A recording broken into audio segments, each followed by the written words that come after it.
ในนามตั้งหน้าให้การน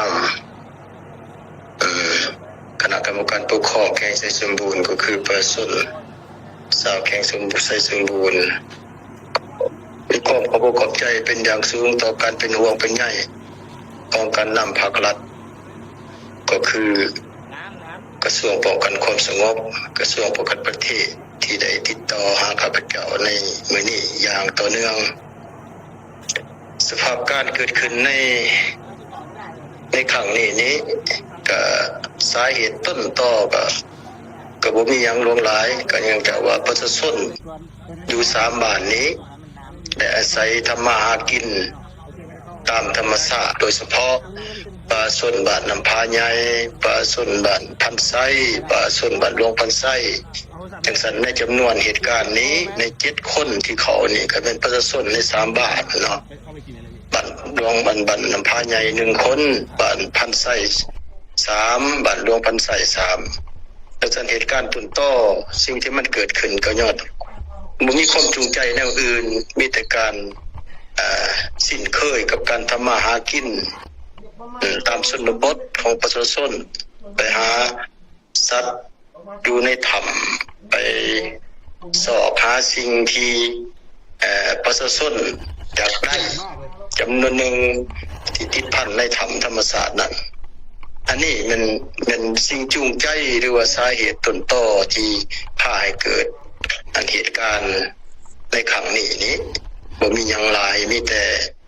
สภาพคือนั้นเนาะบ่มีสิ่งจูงใจจากภายนอกภายในอีสังทั้งภาคเอกชนบ่ภาคบริษัทที่ได้รับสัมปทานอยู่เขตนั้นก็ถือว่าบ่มีส่วนเกี่ยวข้องหยังอันนี้ยืนยันต่อนักข่าวยืนยันต่อพรรครัฐบาลก็คือกระทรวงคือนั่นแหละภายหลังเหตุการณ์มันเกิดขึ้นในวันที่20ตามการรายงานของผู้เห็นเหตุการณ์ผู้อยู่ในเหตุการณ์มันเข้าไปในถ้ำวันที่20วันที่22พอเฮาการจะตั้งทั้งเมืองทั้งแขวงจะได้รับแจ้งเป็นทางการจากผู้อยู่ในเหตุการณ์จากอำนาจการปกครองตะแสงบ้าภายหลังได้รับการแจ้งคือนั้นทั้งแขวงของเฮาก็ฮีบฮ้อนประชุมด่วนคณะกรรมการปกครองแขวงโดยเป็นประธานที่ข้าพเจ้าเองนี่แหละได้จัดตั้งกันเป็นทางการนั่นแหละแต่งตั้งให้ใช้พ่อประธานมันเป็นหัวหน้านำพาทีมงานลงไปถึงอำนาจการปกครองเมืองหนองแจกและพร้อมกันลงไปสถานที่ตัวจริงและพร้อมกันจัดตั้งวางแผนในเบื้องต้นก็เป็นเอาแบบธรรมชาตินั่นแหละสมทบกับเครื่องจักรขนาดน้อยจำนวนหนึ่งใส่เครื่องจักรดูดน้ำออกจากปากถ้ำหันต่ำอยู่ในถ้ำหันมันมีน้ำจังเห็ดให้ผักนักกาวบ่สามารถเอามาได้เนาะใส่ความพยายามด้วยจักรธรรมดานี่แหละจักรก็บ่ใหญ่บ่ยังปานใดจังเฮ็ดให้สภาพก็บ่ค่อยเอื้ออำนวยปานใดในเวลาเดียวกันนั้นก็ฝนก็ตก2ทิศเต็มใส่สมบูรณ์ทั้งดูดทั้งฝนตกอันนี้ก็เฮ็ดให้ขาดหมายของการเอาน้ำออกจากถ้ำมันก็บ่ได้ตามขาดหมายจังซั่นก็พบความยุ่งยากจังซั่นเห็นกับข่าวนั้นกับพวกเฮาก็ได้เฮ็ดเสนอรายงานไปหาคณะปฏิบัติของขันศูนย์กลางเพิ่นก็ได้ชี้นำได้ฮีบฮ้อนขอการช่วยเหลือจากทั้งคณะกอบกู้ภัยพิบัติภาคส่วนกอบกู้ภัยพิบัติอยู่ในประเทศเฮาได้สมทบกับภาคส่วนประเทศอันนั้นบ้านไกลเฮือนเคียงเฮานี่ได้โดยเฉพาะเมืองไทยอันนั้นเพิ่นก็ได้รับข่าวขึ้นนั้นก็ได้รับการอนุญาตจากเป็นทางการจากเมืองลาดพร้าวในทีมงานดังกล่าวนี่ก็ได้ลงมาถึงสถานที่เมื่อวานนี้เป็นวันที่24ได้ปรึกษาหารือสมทบกันข้าพเจ้าก็เป็นประธานอยู่หั่นแหละวางแผนการคันแนกรรมจุดพิเศษแล้วก็เอาคำให้การของผู้เห็นเหตุการณ์นั้นได้แจ้งให้ภาคส่วนทีมงานกู้ภัยนี้เพื่อศึกษา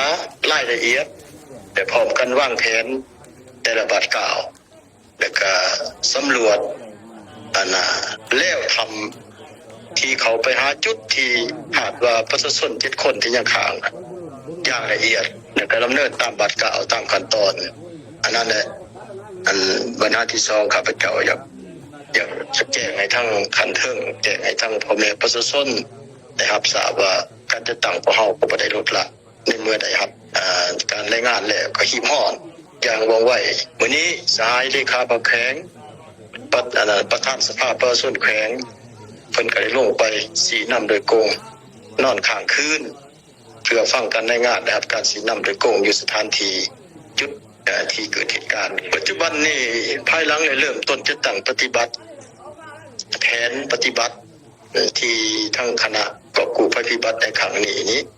ของฝ่ายไทยฝ่ายลาวประสานประสานกันได้รายงานนะครับการสีน้ำของข้าพเจ้าว่าเนี่ยที่ว่าข้าพเจ้าก็ดำเนินไปตามขั้นตอนบัตรกล่าวทำอิฐมันลงไปในระยะบัตรกล่าวที่หนึ่งว่าไปสำรวจเบิ่งว่าแล้วทำมันไปคือจังไดและมีความยุ่งยากมีความสะดวกคือใดจะคอยบัตรกล่าวที่สองเนี่ยมันสืบต่อไปอีกแต่เนื่องจากว่ามื้อวานนี้ลงไปกับขังทำอิฐไปได้ระยะหนึ่งประมาณ3-40 เมตร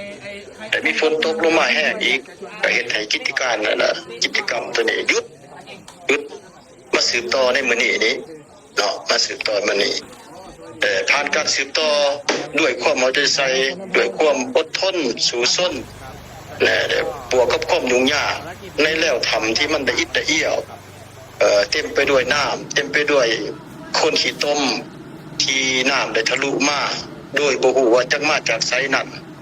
อาจจะเป็นมาจากสันผู้บนอื่นบ่ที่เป็นแล้วน้ำที่มันสอดมาพวกเฮาก็ยังสอบบ่เห็นอยู่เดี๋ยวนี้นะว่ามันมาจากใดน้ำตัวนี้นะบ่แม่นว่าน้ำที่มันไหลเข้าถ้ำมันอยู่ในปากถ้ำบ่แม่น